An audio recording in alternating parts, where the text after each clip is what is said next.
So ayan, meron na naman tayong tinetest na bagong gawa na kalan. Siyempre, bago natin to i-deliver sa nag-order, sinisigurado natin na maganda ang flame niya. Kakasindi lang natin yan. Medyo nasa gitna pa yung apoy niya, pero kulay blue na siya. Subukan natin lakasan.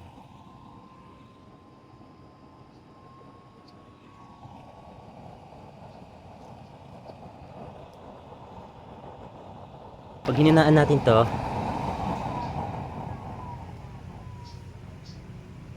yan, ganyan siya. So pag nilakasan natin,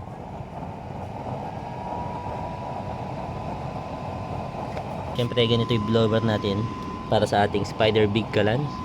Mas malaki yung blower ng Spider Big Kalan. Ito naman ang ating Mini Kalan.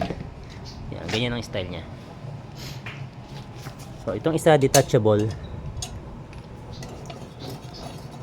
Yan. Pwedeng ilipat sa mas malaking stand. Ito naman nakafix yan. Pero pwede ring ilipat sa mas malaking stand. Kasama lang to. Pwede natin supplyan ng oil.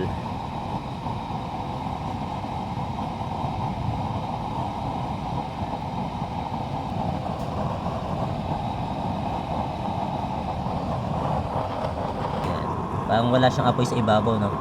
Pero pagka niligay natin to, ayun, no? Hanggang dun yung apoy niya. Ayan, hanggang dyan yung apoy niya, oh. Malakas. So ayan, ayos na yung apoy niya. Pwede na natin tong pinturahan. Best Bro Use Oil Kalan, matibay at maaasahan. Malakas ang apoy, araw-araw, lutong panalo saan man. Kanro Best Bro Use Oil Kalan, tipid na matibay pa. Para sa bahay at negosyo, Best Bro Kalan ang tama. Pulido ang gawa, subok ang tibay, hindi ka talo. Sa bawat gamit, mabilis magnit, handang tumulong sa lutuan at kabuhayan mo. Kanto Best Bro Use Oil Kalan, matibay at maaasahan.